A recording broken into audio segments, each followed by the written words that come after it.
दोस्तों, पिछले कुछ महीनों से अगर आपने अमेरिका की खबरें फॉलो की हो तो एक चीज बार बार सुनने को मिली होगी। नए वीजा नियम, इमिग्रेशन पर सख्ती, विदेशी वर्कर्स को लेकर नए प्रतिबंध, और इन सबके बीच सबसे ज्यादा चिंता उन लोगों को थी जिनका अमेरिका से सीधा कनेक्शन है। चाहे वहां काम कर रहे भारतीय हों, चाहे H-1B वीजा होल्डर्स हों, या फिर वो लाखों स्टूडेंट्स जो हर साल अमेरिका की यूनिवर्सिटीज में पढ़ने का सपना देखते हैं। डोनाल्ड ट्रंप के दूसरी बार राष्ट्रपति बनने के बाद लगातार ऐसे फैसले देखने को मिले जिनसे यह लगने लगा था कि आने वाले समय में अमेरिका पहुंचना और वहां टिके रहना पहले के मुकाबले काफी मुश्किल होने वाला है। एक तरफ अवैध इमिग्रेशन पर कार्रवाई चल रही थी, लेकिन दूसरी तरफ लीगल तरीके से आने वाले इमिग्रेंट्स और विदेशी प्रोफेशनल्स के लिए भी नियम पहले से ज्यादा सख्त किए जा रहे थे। अमेरिका का तर्क साफ था, वह चाहता है कि अमेरिकी कंपनियां विदेशी कर्मचारियों को हायर करने के बजाय अपने ही नागरिकों को ज्यादा प्राथमिकता दें। यही वजह है कि पिछले कुछ समय से भारत में भी काफी लोग यह सवाल पूछ रहे थे कि क्या अब अमेरिका पहले जैसा अवसरों का देश रह भी गया है या नहीं। लेकिन इन सब के बीच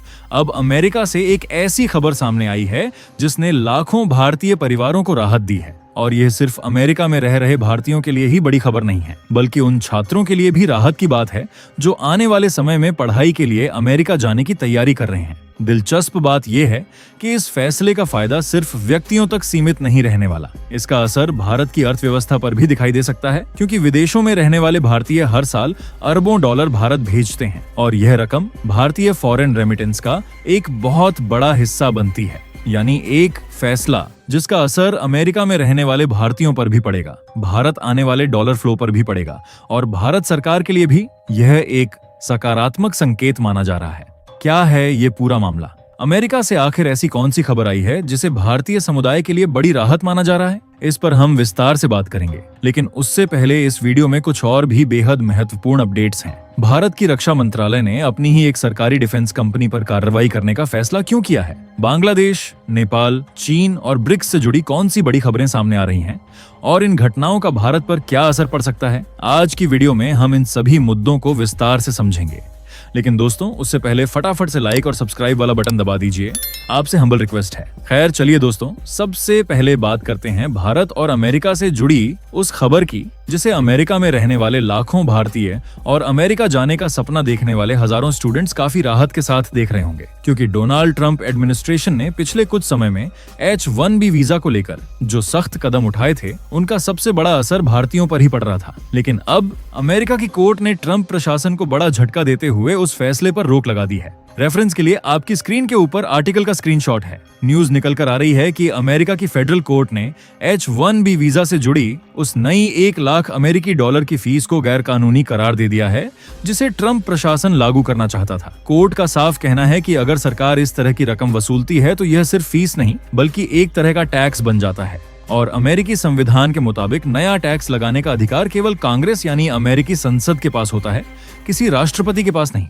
कोर्ट ने कहा कि कांग्रेस की मंजूरी के बिना H-1B वीजा पर इस तरह का अतिरिक्त आर्थिक बोझ डालना कानून के दायरे में नहीं आता। यानी फिलहाल के लिए अमेरिका की कंपनियों को किसी विदेशी कर्मचारी को H-1B वीजा पर हायर करने के लिए सरकार को 1 लाख अमेरिकी डॉलर यानी करीब 95 लाख रुपए अतिरिक्त नहीं देने पड़ेंगे।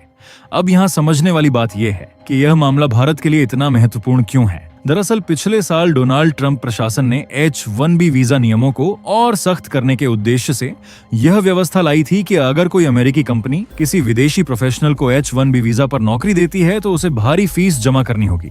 बड़ी मल्टीनेशनल कंपनियों के लिए शायद यह रकम बहुत बड़ी समस्या नहीं थी, लेकिन अमेरिका की हजारों छोटी और मिड साइज कंपनियों के लिए हर कर्मचारी पर 1 लाख डॉलर देना आसान बात नहीं थी। नतीजा ये हुआ कि कई कंपनियों ने विदेशी कर्मचारियों को हायर करने से ही दूरी बनानी शुरू कर दी, और इसका सबसे बड़ा नुकसान भारत को हो रहा था, क्योंकि अमेरिका के H-1B वीजा प्रोग्राम का सबसे बड़ा लाभार्थी भारत ही है। आंकड़ों के मुताबिक हर साल जारी होने वाले कुल H-1B वीजा में लगभग 70 से 73% भारतीयों को मिलते हैं। दूसरे नंबर पर चीन आता है, लेकिन उसका हिस्सा करीब 12% के आसपास है। यानी भारत और चीन के बीच भी बहुत बड़ा अंतर है। इसके बाद बचा हुआ हिस्सा दुनिया के बाकी सभी देशों के बीच बंटता है। यही वजह है कि H1B वीजा से जुड़ा कोई भी बड़ा फैसला सबसे ज्यादा भारतीयों को प्रभावित करता है। अब जब $1 लाख वाली यह अतिरिक्त फीस फिलहाल हटा दी गई है, तो अमेरिकी कंपनियों के लिए विदेशी कर्मचारियों को हायर करना पहले के मुकाबले आसान हो जाएगा और इसका सीधा फायदा भारतीय प्रोफेशनल्स को मिल सकता है। ज्यादा भारतीय अमेरिका में नौकरी कर पाएंगे, डॉलर में कमाई करेंगे और उसी कमाई का एक हिस्सा भारत भी भेजेंगे। यानी इसका असर सिर्फ रोजगार तक सीमित नहीं है, बल्कि भारत की रेमिटेंस और विदेशी मुद्रा भंडार पर भी सकारात्मक रूप से पड़ सकता है। हालांकि मामला अभी पूरी तरह खत्म नहीं हुआ है। व्हाइट हाउस की तरफ से कहा गया है कि ट्रंप प्रशासन इस फैसले को ऊपरी अदालत में चुनौती देगा और कानूनी लड़ाई आगे भी जारी रहेगी। लेकिन फिलहाल के लिए यह फैसला उन लाखों भारतीयों के लिए राहत की खबर माना जा रहा है जो H1B वीजा व्यवस्था पर निर्भर हैं।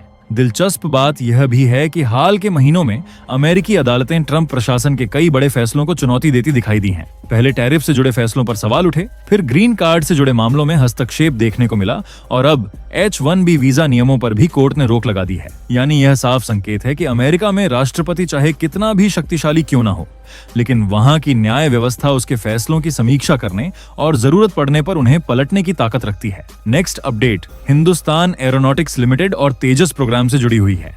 और दोस्तों, अब ऐसा लग रहा है कि इस मामले में सिर्फ अमेरिका को दोष देना आसान नहीं रहेगा। काफी समय से कहा जा रहा था कि तेजस मार्क ए की डिलीवरी इसलिए अटकी हुई है क्योंकि जनरल इलेक्ट्रिक समय पर इंजन नहीं भेज रही। बात काफी हद तक सही भी थी। अमेरिकी कंपनी की तरफ से इंजन सप्लाई में 2 साल से ज्यादा की देरी हुई और इसका असर पूरे प्रोजेक्ट पर पड़ा। लेकिन अब एक नई बात सामने आ रही है। रिपोर्ट्स के मुताबिक GE के कुछ इंजन कई महीने पहले भारत पहुंच चुके थे। यानी स्थिति अब पहले जैसी नहीं थी कि हिंदुस्तान एरोनॉटिक्स लिमिटेड के पास काम आगे बढ़ाने के लिए इंजन ही मौजूद ना हो।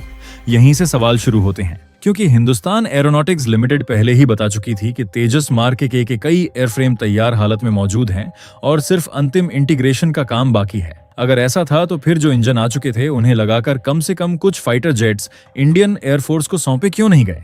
यही बात अब रक्षा मंत्रालय और वायुसेना दोनों को परेशान कर रही है। दरअसल एयरफोर्स को सिर्फ आश्वासन नहीं, विमान चाहिए, और जब डिलीवरी बार बार आगे खिसकती है तो सवाल उठना स्वाभाविक है। इसलिए अब खबर निकल कर आ रही है कि रक्षा मंत्रालय हिंदुस्तान एरोनॉटिक्स लिमिटेड पर पेनल्टी लगाने के विकल्प पर विचार कर रहा है, क्योंकि मंत्रालय के अंदर भी यह भावना बन रही है कि देरी का पूरा ठीकरा अब केवल GE के सिर नहीं फोड़ा जा सकता। अगर इंजन आ चुके थे तो फिर प्रोडक्शन लाइन से विमान बाहर क्यों नहीं निकले? इसी वजह से एयरफोर्स और रक्षा मंत्रालय दोनों हिंदुस्तान एरोनॉटिक्स लिमिटेड के प्रदर्शन से खासे निराश बताए जा रहे हैं। अब देखना होगा कि पेनल्टी की चेतावनी से हिंदुस्तान एरोनॉटिक्स लिमिटेड की गति बढ़ती है या फिर तेजस प्रोग्राम को लेकर इंतजार और लंबा होने वाला है। वैसे इस पूरे मामले पर आपकी क्या राय है? क्या पेनल्टी से वाकई फर्क पड़ेगा या फिर सिस्टम के अंदर कोई बड़ी समस्या है जिस पर ध्यान देने की जरूरत है? नीचे कमेंट करके जरूर बताइए। नेक्स्ट अपडेट बांग्लादेश और ब्रिक्स संगठन से जुड़ी हुई है। और दोस्तों, इस खबर में सबसे दिलचस्प बात यह नहीं है कि बांग्लादेश ब्रिक्स में शामिल होना चाहता है। दिलचस्प बात यह है कि ब्रिक्स की सदस्यता के लिए कोशिश कहीं और हो रही है, जबकि इस समय ब्रिक्स की चेयरमैनशिप भारत के पास है। रेफरेंस के लिए आपकी स्क्रीन के ऊपर आर्टिकल का स्क्रीनशॉट है। न्यूज निकल कर आ रही है कि बांग्लादेश के विदेश मंत्री खलीलुर रहमान इस समय रूस के दौरे पर हैं और इसी दौरे के दौरान उन्होंने ब्रिक्स संगठन की सदस्यता को लेकर रूस से समर्थन मांगा है। रिपोर्ट्स के मुताबिक बांग्लादेश ने साफ तौर पर अपनी इच्छा जताई है कि वह भी भविष्य में ब्रिक्स का सदस्य बनना चाहता है। यानी जिस तरह पाकिस्तान ब्रिक्स में एंट्री की कोशिश कर रहा है, उसी तरह बांग्लादेश भी इस क्लब का हिस्सा बनने की तैयारी में दिखाई दे रहा है। खबर यह भी है कि रूस के विदेश मंत्री सर्गेई लावरोव ने बांग्लादेश को आश्वासन दिया है कि जब भी ब्रिक्स में अगला विस्तार होगा और नए देशों को शामिल करने पर चर्चा होगी, तब रूस बांग्लादेश के नाम का समर्थन करेगा। यानी मॉस्को ने कम से कम राजनीतिक स्तर पर ढाका को सकारात्मक संकेत दे दिया है।